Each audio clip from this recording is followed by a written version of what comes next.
Stratus Foods is the industry partner you can depend on when you're looking for the very best in fats and oils. Our team of expert researchers, developers, and innovators have helped countless businesses just like yours bring their delicious menus to life. With products that are reliable, sustainable, and ready to meet any challenge, you can fry, bake, saute, and grill with confidence. Stratus Foods, we've got you covered. What's up, everybody? Welcome to another episode of Extra Serving, a podcast from Nation's Restaurant News. I'm Sam Oches, editor-in-chief of NRN, joined once again by our executive editor, Alicia Kelso. Alicia, happy Monday. Yes, happy Monday to you. Happy, I don't know, Mondays are not always the happiest, I suppose, but it's been a busy time. It's very, very cliche of you, Sam. Yeah. So sad Mondays, Alicia. What did you do this weekend? Eat anything interesting? My wife is turning 50 tomorrow. And so we have, like every weekend, she has requested something. So we kicked off this month of Mickey celebrations at a restaurant in Louisville called Decade. And it has actually been recognized by several publications as one of the top independent restaurants in the country. In fact, I think it was about 5 or 6 months ago, it was on USA Today's top 50 independent restaurants. And it was delicious. And I can see why. We went with our best friends and we had a great time, and good times were had by all. Good menu, solid. They had a separate gluten-free menu for our friend who's gluten-free. Really great Instagram-worthy drinks. Just a really solid concept. Nice. Well, you gotta love it. Got to enjoy those nights out. I don't get a lot of those. I don't get to experience that too often. But we didn't. We only have one child, so we have more flexibility than 3-child McGee. Yes. I understand that sometime in my future, I will get back to that. Yes, you will. But we did have a family outing last night, and that was with our friends over at Firebirds Wood-Fired Grill. Yeah. Of course, I'm sure many folks know them out of Charlotte. We've got a location right by our house here in Columbus. But importantly, the fun thing about it was we did this last year. We did it again this year. This month, they are celebrating Lemonade Days with their partners, Alex's Lemonade Stand Foundation, which I've talked a lot about on the podcast. And I'm excited to be an advisory council member with them. And they host a lemonade stand on the weekend during this month to raise money to fight childhood cancer. So we took the family. We had pom-poms and I'll say this. So my kids get very excited and they love to, try to get people to buy lemonade to raise money. And that's all fine and good.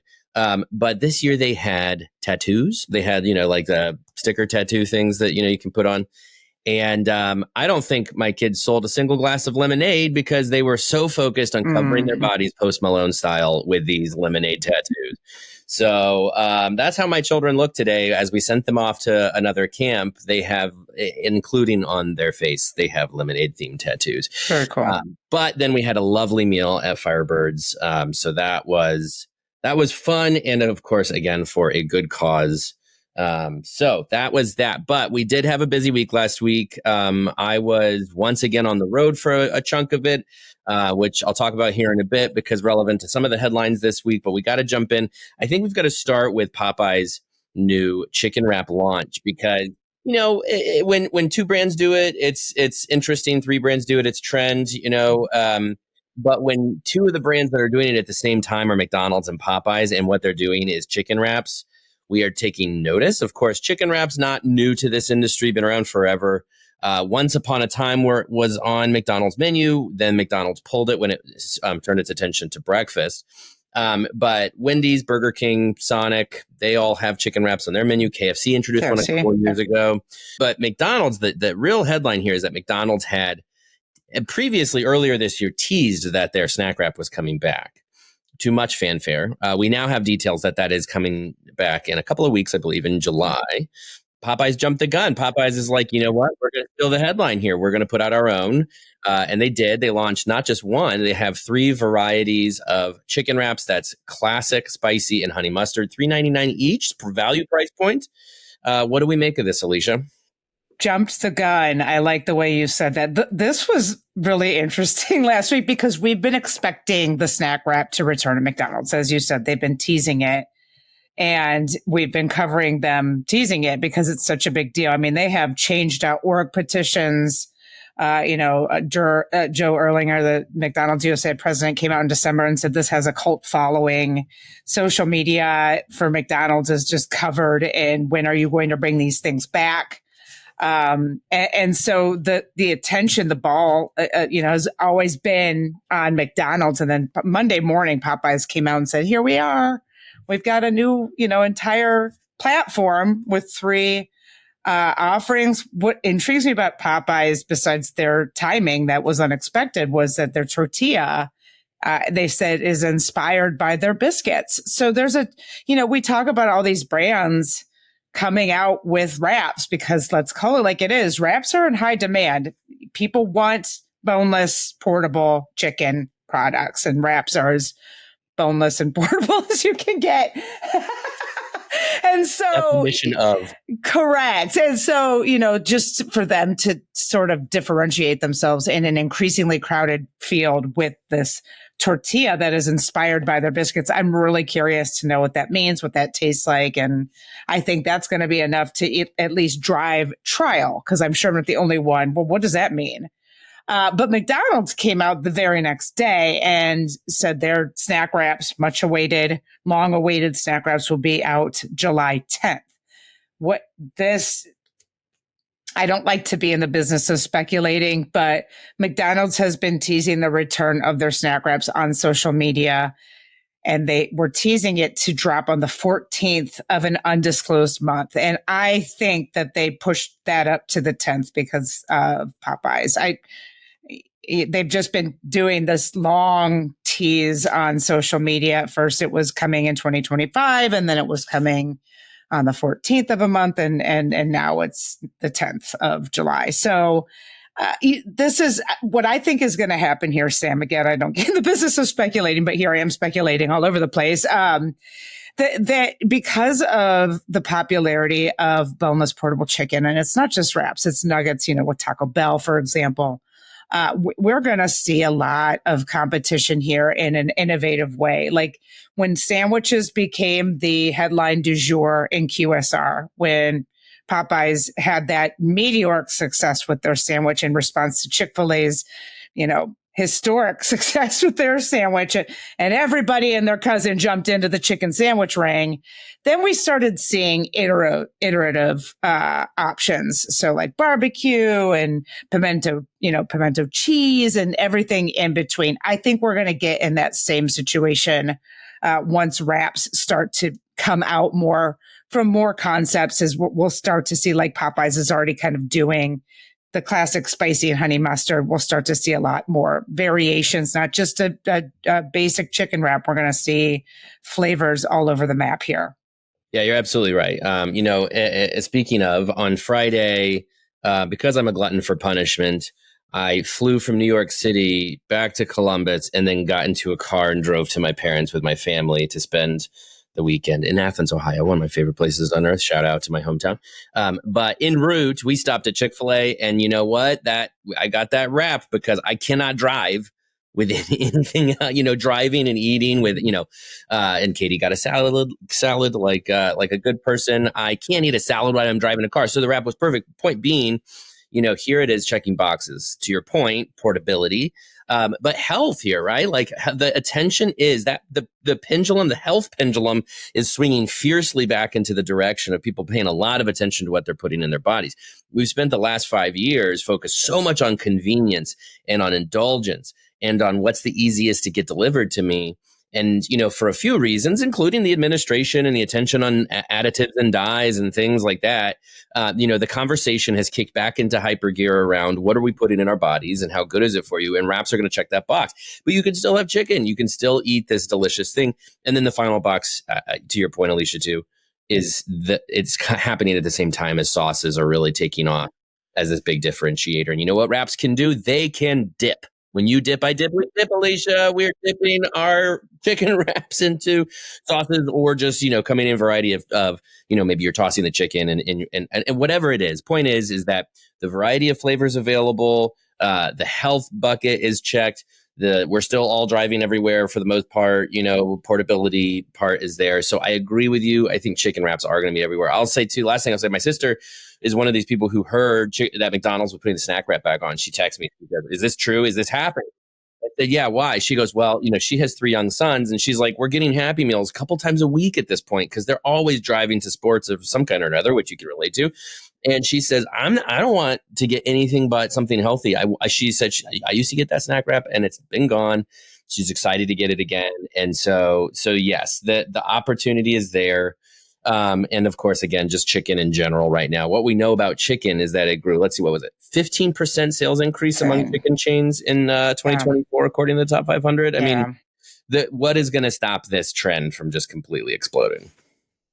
Shortage. The sheer number of chickens. Yeah, the sheer number. Yeah, I don't know. I mean, I think chicken is, I thought it would slow a little bit because we've been talking about chicken for a couple of years now, but it just seems the pace is, and I wrote last week real quick on the McCrispy strips launch in McDonald's on early May.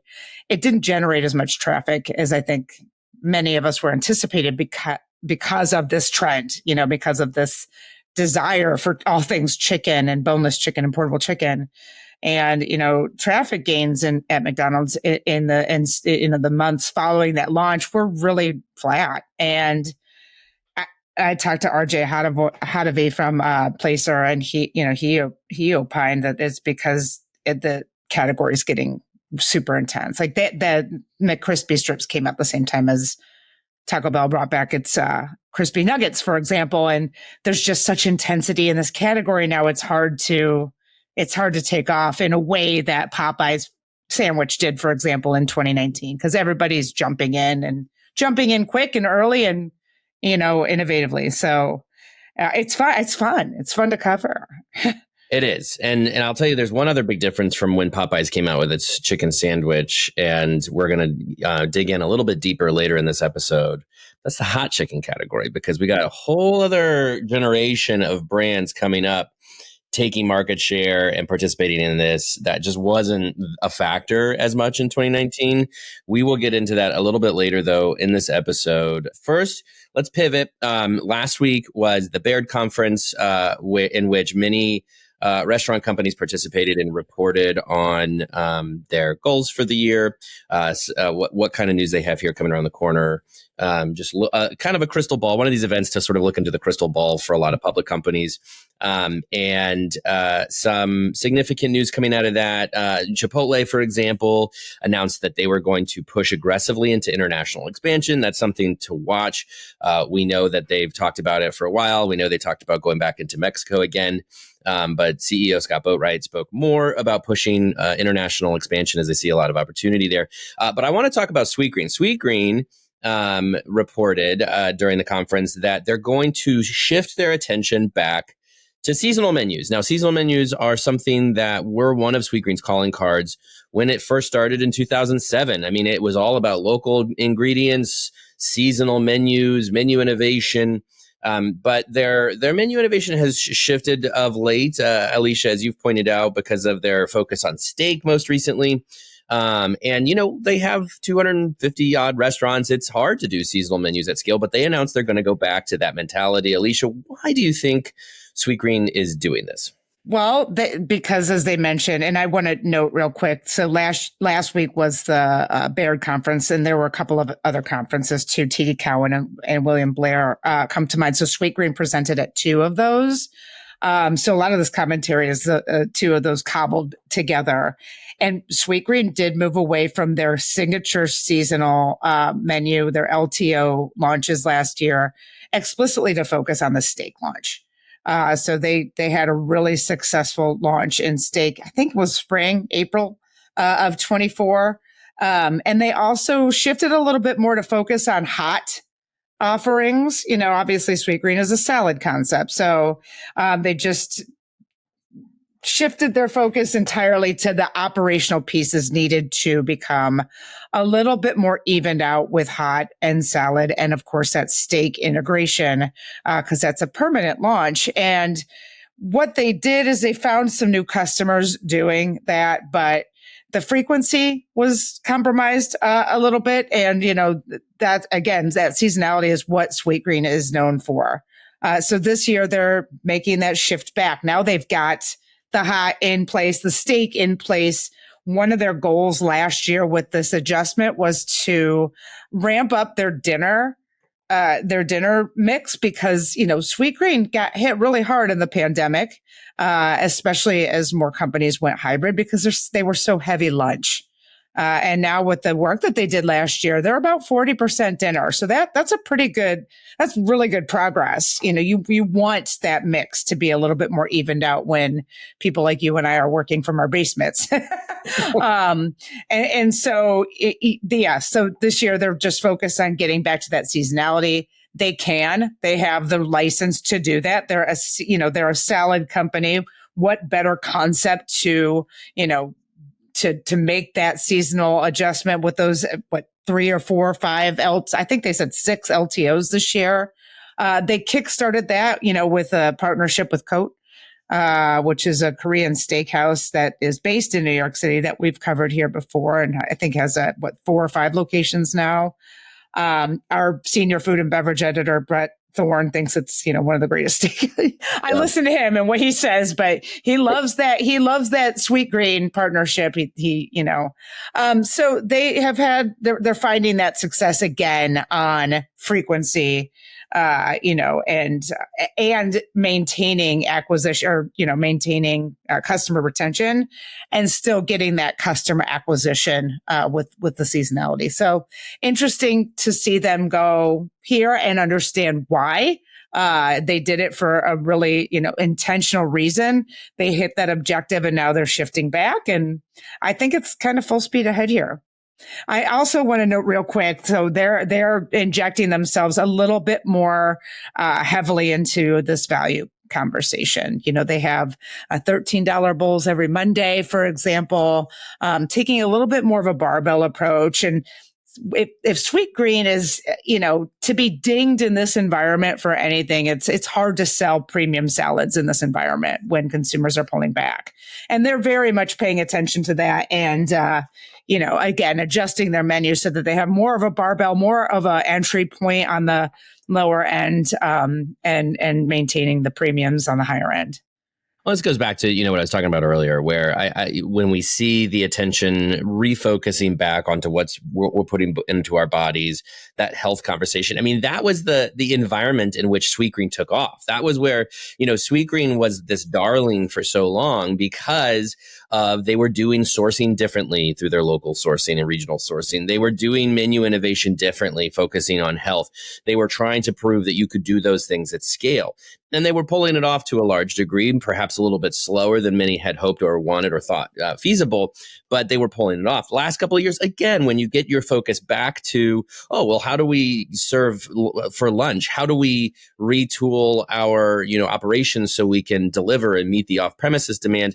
Sweetgreen started to drift sort of the other direction. But here we are back to, hey, by doing what you did originally, you're actually going to meet this newfound demand, I think, for healthy ingredients. So as I teased at the beginning of this, last week I was in New York at the Culinary Institute of America's Hyde Park campus, attending Menus of Change, which is an annual conference that they host, talking about the healthy conversation, talking about the sourcing conversation. How do you improve restaurant menus to consider these factors and more? But basically, it's all around health, sustainability, how to be better in all of these things.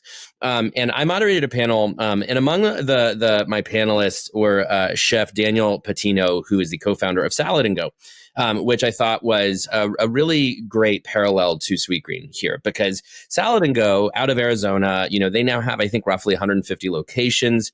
They have grown very, very quickly, and they are selling these $8 salads drive-through only and trying to prove that you can do this at scale. And they do this is enabled through a vertical supply chain. So they essentially own their own supply chain. They're doing, local, regional sourcing of ingredients. They have 2 commissaries geographically located to support their growth.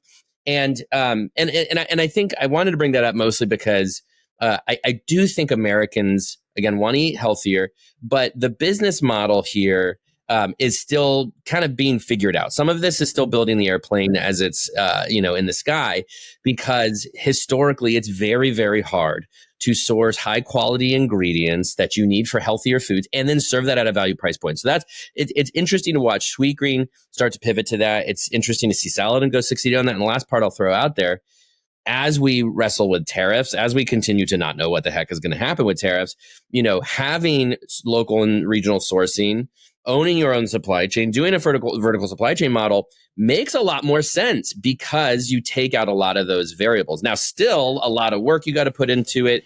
That's not something you do lightly. That's something you throw a lot of investment behind. But I'm curious to see where that goes in the future because of tariffs and because of food costs in general. No question. And I think this is an entirely different conversation for an entirely different day because it could take up the entire extra serving podcast time. But this is why the concepts like Sweetgreen are leaning heavily into their infinite kitchen, the automation piece, to protect its margins while keeping prices low. We are still carried away with prices in this industry.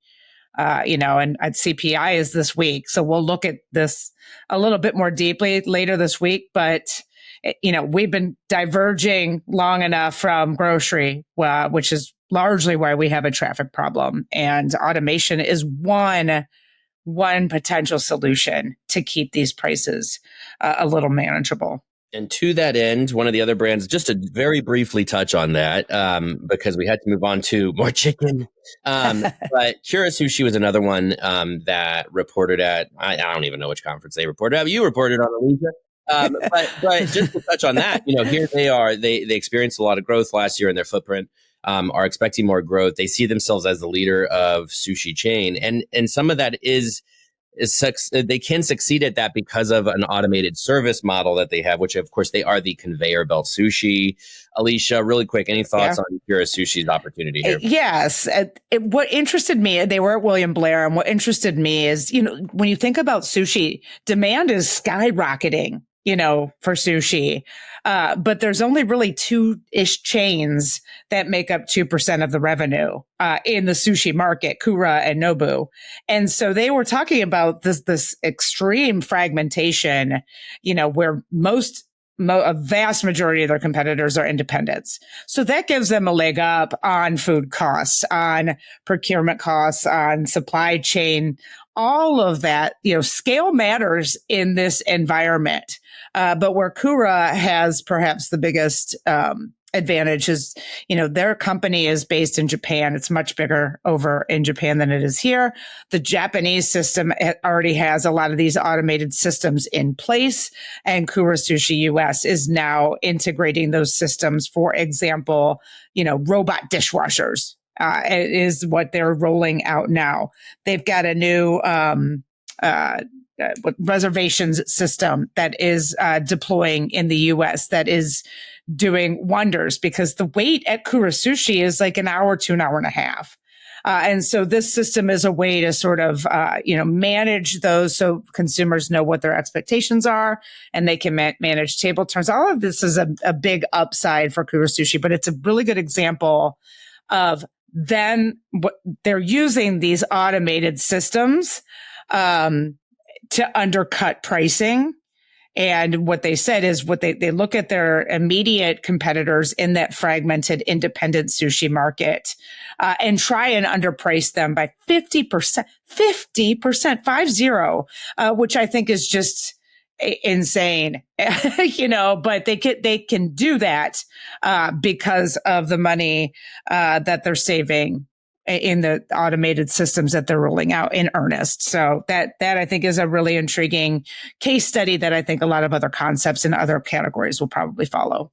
I believe they can do it, and I will save my story about how a Kura drink robot got confused by my 1-year-old's high chair for another time, because we got to get back into chicken. And to help us do that, I am welcoming on for our extra serving portion, managing editor Leigh Anne Zinsmeister. Leigh Anne, welcome. Good morning. Thanks for having me. Leigh Anne, we've already talked about chicken a good deal, Alicia and I, this morning. We talked about Popeyes chicken wraps, McDonald's snack wrap. But we've got more chicken to talk about because last week there was some big news. And it was, this was news we knew about for a while, but it was made official. And that was that Dave's Hot Chicken has been officially acquired by Roark. What do we need to know about this deal? Yeah. So first of all, there's always more chicken to talk about. I think we could just make this a chicken themed podcast if we wanted to. True. Free idea. So these rumors have been swirling since early this year. So like you said, Sam, not a huge surprise, but it is official. Roark acquired Dave's Hot Chicken at about $1 billion valuation, which is a lot of money, especially for a brand that started in 2017, I believe, as a food truck. And now it's worth $1 billion. It's been acquired by Roark. It joins obviously a roster of very impressive brands, including Roark's previous most recent acquisition, which was Subway. So it's part of the Roark family of brands now. One of the most impressive things that I learned, so I met last week with the CEO, the president, and two of the founders in our New York City offices. And my favorite thing that I learned that made this a little unique is that they made this sale, and then everyone who works for Dave's, down to assistant managers, got a bonus approximately equaling 1 year of salary for them. So that is, I think that says a lot about the founders of this company, who it was started by 4 childhood friends, and it kind of maintains those vibes and that culture. It says a lot about their CEO, Bill Phelps, who himself is an entrepreneur and a founder, and about how much he values the people who work for him. So I thought that was really unique, and it's good to hear that a lot of the executives or all of the executives are staying on. So hopefully they can maintain that culture. They have about 315 units right now and are targeting 400 pretty soon in the next year, I believe. And one of the things that they want to accomplish with this Roark money is moving into non-traditional spaces, airports, college campuses.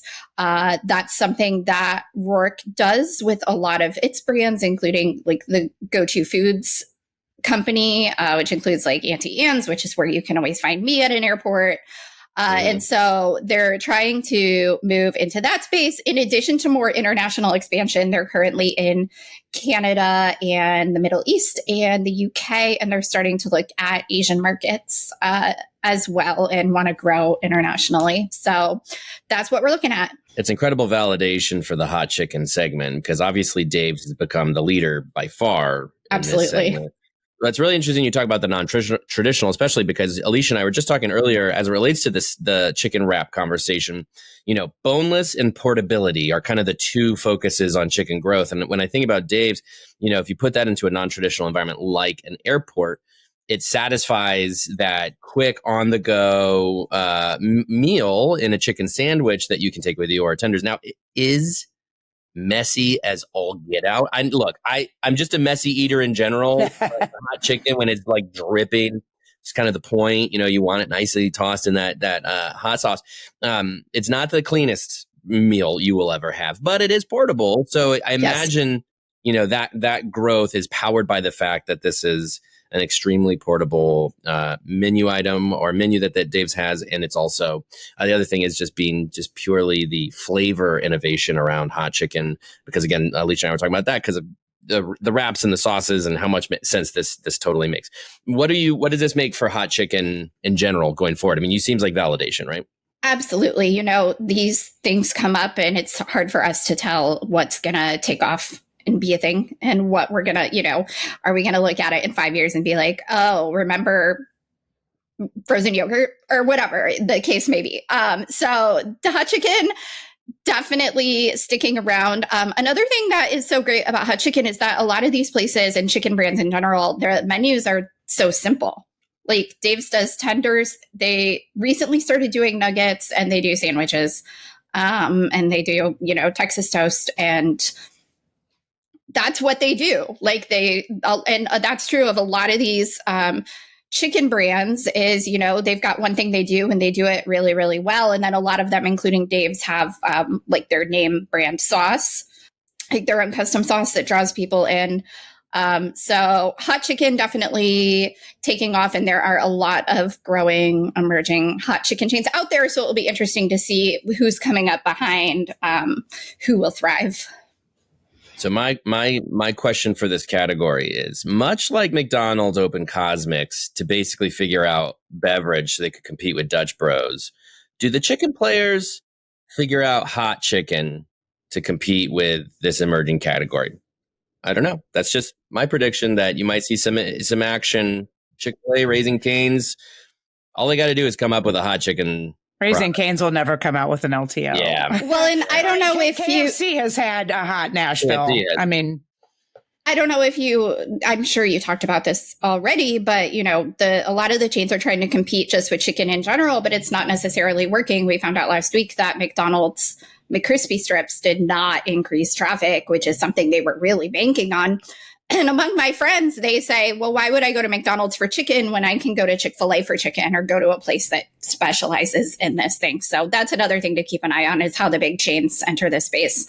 For sure. Okay, we've got to wrap things up, but we are not done talking about hot chicken. Leigh Anne, tee up the interview for this week.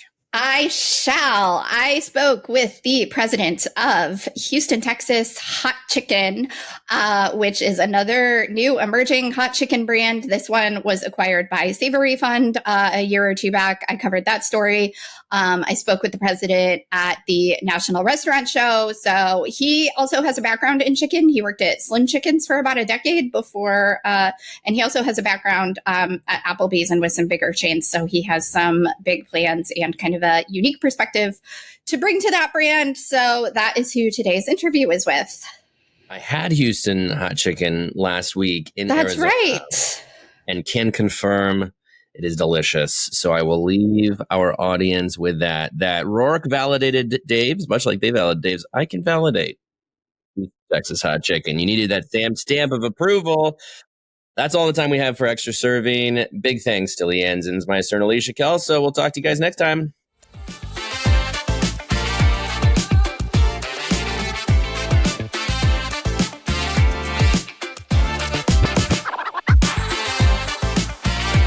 I'm Leigh Anne Zinsmeister, managing editor of Nation's Restaurant News, and I am joined today by Brian Simowitz, the president of Houston, Texas Hot Chicken. Thank you for joining me today, Brian. Thank you for having us. I'm excited to talk about your brand. I first heard of Houston, Texas Hot Chicken when you got the Savory Fund investment a few years ago, which I know was before you joined the chain, but I've been intrigued ever since, so I'm excited for our conversation. Likewise, absolutely. Give me the elevator pitch of Houston Hot Chicken, its background for any of our listeners who aren't familiar yet. Yeah, it's an incredible brand, and it's a very fast-growing brand. So in 2020, during COVID, Edmund Barsegian is our founder. Him and his sister started playing around with ideas to make the best hot chicken sandwich that they could at home. As you know, everyone was sitting in their houses cooking, and they were using the freshest ingredients they could find, the best bun, the best pickles, some really unique spice flavors. And they ended up with a product that was really, really impressive. And Edmund was having his sister make this sandwich for him all the time. She said, I'm going to have to start charging you.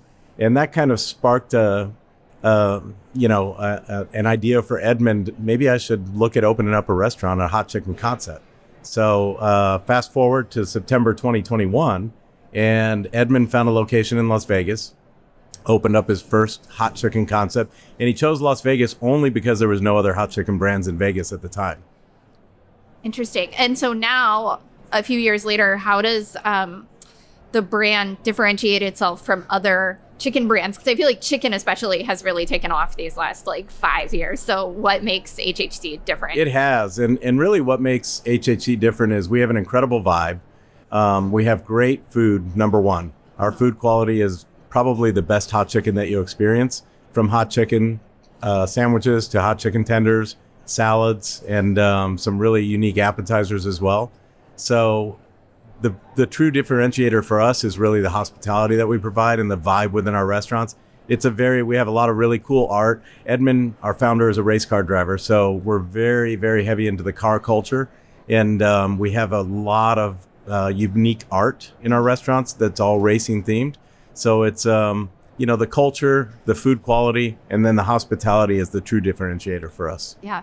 How many locations are you up to and where are they? We just opened store number 26, and that was in Post Falls, Idaho last Saturday. Okay. And our franchisee there, they have 2 locations currently in Spokane, and they just opened their 3rd in Post Falls. Fantastic location.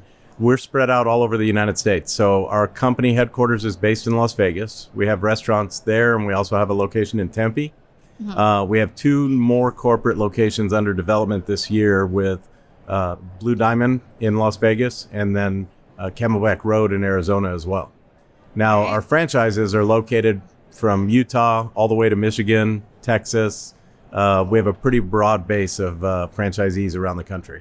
Not bad for 3.5, 4 years. Yes. A lot of growth.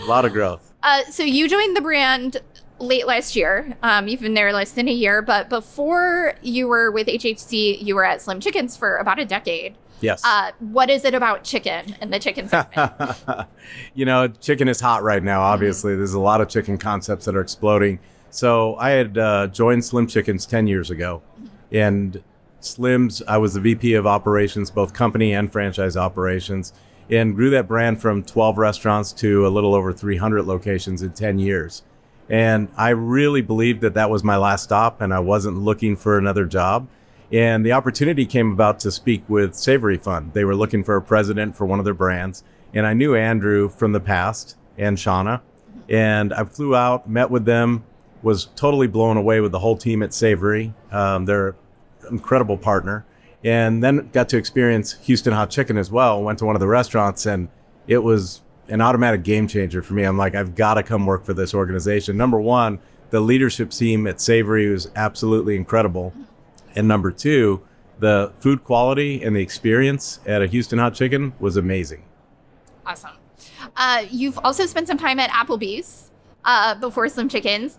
What did you learn in your time at Applebee's, which is obviously like a much larger established restaurant chain? What lessons have you taken from Applebee's and applied at Slim Chickens and at HHC as you've been growing these brands? Yeah, it's a great question. I think the biggest lesson that I've learned even prior to Applebee's, I was a franchisee with a brand. Mm-hmm. So my wife and I owned a franchise in Minnesota and we had young kids. I sold the business, went back to work for Applebee's on the franchise side of the business. In the first year with Applebee's, I was a franchise business consultant overseeing Chicago and Wisconsin and Illinois. And about a year and a half into that role, I got promoted to take over some international business. And I think the biggest learning for me, going back to my days as a franchisee and having the heavy involvement with our franchisees at Applebee's, is I've worn both hats. And I know what it's like to be a franchisee, and I know the struggles that our franchisees go through, especially when times are tough. So that's probably the biggest learning for me that I've taken away from my franchise experience. That's great. So we talked a bit about how HHC has grown over the past few years. What do you see looking ahead for the brand in terms of especially growth and expansion? Yeah, our target on the wall right now is to get to 100 locations. Okay. We're actively looking for franchisees. We're going to continue to grow our corporate footprint, both in Las Vegas and in Arizona. But we're looking for franchise partners that are have the same values and fit into our culture. We want franchisees that have restaurant experience, that understand the business, and are passionate about serving high quality food and also passionate about the service side of the business. We've got the food part nailed down for the franchisees. So really for us, it's about finding the right partners that really want to go out and execute that food with a differentiating hospitality. Yeah. So I was going to ask about like markets and how you identify like what markets you want to move into next, but it sounds like maybe, do you find the franchisees first or do you identify a market first? Yeah, we've kind of identified markets. I mean, obviously we're very heavily concentrated right now in the Pacific Northwest, right. From California into Utah and Idaho. And then, like I said, we're in Texas and Michigan as well. We're about to go into Seattle. So we'd like to continue to grow out from the markets that we're in right now. But we've got a pretty simple supply chain strategy. Our menu's not real big, so we could actually easily go into markets that are outside of our current base right now. And how has the partnership with Savory Fund influenced the company's trajectory? It's absolutely phenomenal. Savory, the group at Savory, I just was talking to some people yesterday about the opportunities with Savory, and the brands that they've created. They, as you know, Savory gets involved with young emerging brands that are very small, and they help them grow to scale, and they provide a very unique platform that's different than most private equity companies. Is they have a shared services model. So typically they bring in a president, and that president has the ability to draw from whether it's marketing, construction and development, operations. They have a whole platform of services and people that are available to us, which is fantastic. Yeah. How do you, especially as a franchisor, how do you maintain company culture and other kinds of consistency across locations when you're expanding like this? I mean, how do you make sure that the restaurant in Tempe, Arizona is essentially the same as the one in Michigan in terms of brand? Yeah, number one, I think it starts with selecting the right partners and then having the right systems and processes in place to make sure that everyone's executing exactly the same. And we do a pretty good job with that. I think the communication platform and having an open dialogue with your franchise partners is also critical to that success. So we had our first annual franchise conference in February. Number one, it was a very small group, but it was a wonderful conference. And then we have a series of calls about every 2 months with our franchisees just to make sure that we're all aligned and make sure that those systems and processes that we're utilizing and demonstrating our corporate restaurants follow through to our franchisees as well. Yeah. I always like to ask restaurant folks how they've adapted to changing consumer preferences over the last few years, but HHC was founded in 2021 when a lot of these changes I'm talking about had already taken place. So I imagine it's probably built for a consumer who wants to take their food to go. Or so how do you think about having that sort of like off-premises business, but also being like a welcome environment for guests who maybe do want to stay? Yeah, we're focused on the complete experience. So we have some restaurants that also have drive-through restaurants. So third party is a big part of our business. Okay. And for us, it's really about making sure that those guests receive the same quality of product and service that they would if they were dining in our restaurant or if they were going through our drive-through. So it's really about making sure that we have that high quality product, the consistency, and the service and hospitality that they're going to receive throughout, whether it's dine-in, hospitality, drive-through, or via third party as well, making sure that we get the order right. Yeah. How do you think about like technology in terms of the business? What sort of like new technology are you implementing? What like tools play the biggest role in your success? Yeah, so as you know, we're a young company with 26 locations, but I think we're pretty far ahead on the curve for a 26 unit brand on technology. We just implemented a new loyalty platform with Thanks, and we're very excited about that. We're seeing some great progress with that. The other thing that's very unique about our brand is we have a huge social media following. I'm not sure if you've ever looked at any of our... I have it in my notes here that you have over 350,000 followers. Yeah, for a brand with 26 restaurants, it's pretty platforms. big. Yeah, yes. I was actually going to ask about that as well. So. Okay. Well, we can jump into that now as well. Yeah, I mean, if you want to talk about how you built that following and then how you use it. Yeah, as I talked about, Edmund Barsegian is also a big social media influencer on the car side of the business. And then we have our vice president of marketing, Mario Drezzo, that does an absolutely phenomenal, him and his team do a phenomenal job creating social content that just continues to go viral for us. And it's really about our food, it's about the people, and it's about the experience within our restaurant. But we had a viral video, I think about a month ago, that had 53 million views that Mario created. So, the content's really important for us, and it really brings attention to the brand and creates brand awareness for us, as you said, with 350,000 followers. Do you see like a measurable increase in traffic or anything like that? Like in relation, like can you make that correlation? Yeah, we do. We have very strong AUVs. We have a very, very loyal following. And the other thing that we do that's very unique is we're very involved in the communities that we have restaurants in. So with that car culture following, we do car shows, usually 2 per year in every restaurant. And some of these car shows, there'll be 150, 200 supercars in our parking lot for these car shows. So that creates a lot of excitement for the brand and a lot of hype as well. Yeah, I think that's so cool and such an innovative, marketing thing. We've seen the success like that Chili's has seen since it went viral on TikTok. And it's one of those things, our team has just started really using like tools like TikTok to like try to drive our stories in Yeah. our brands. And so I'm really impressed by anyone who can make it work because I know how hard it is. Yeah, our social how media much team is luck can be involved in addition to skill of the team. Absolutely. Our social media team is really, really talented. They're very good at what they do. That's awesome. Yeah. Let's talk a bit about the show. We're here at the National Restaurant Association show. As you know, but for our listeners, it is 11 o'clock in the morning on the first day. So I don't think either of us has seen much of the show yet. Have you been to the show before? I have. Okay. It's probably been about 5 or 6 years since I've been back to the show. Oh, wow. So I'm Okay. excited to be here this year. And for us, it's really about, my whole team is here with me as well. And for us, it's about really looking at, is there new technology out there, new platforms that we can look at that can help us scale and continue to grow? And it's also about the relationships, right? We're all in the restaurant business. Everybody knows each other and, Sure. connecting with people that, whether it's vendors or other restaurateurs at the show as well. Are you looking for anything in particular or just waiting to see what jumps out? We're looking for a few different things from the technology side, and really to help us continue to get that scale that we're looking to. So Yeah. How do you approach the show? Like, what's your strategy to make sure you're making the most of your time? I personally find the show very overwhelming. How do you make sure that and you've got your whole team with you, so I'm sure that helps. Yes. But how do you make sure that you're seeing everything you need to see? yeah, my schedule's pretty full with appointments and meetings and things that we're going to. So I think just staying focused on what you want to do while you're here, and because it can get away from you real quickly if you just try and go see everything. So. Awesome.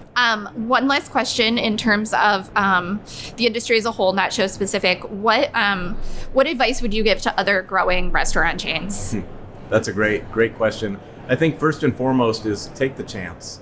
There's so many great concepts out there, and if you're looking to grow your chain, you got to be able to make mistakes in order to grow, and take the chances and try new things and be creative.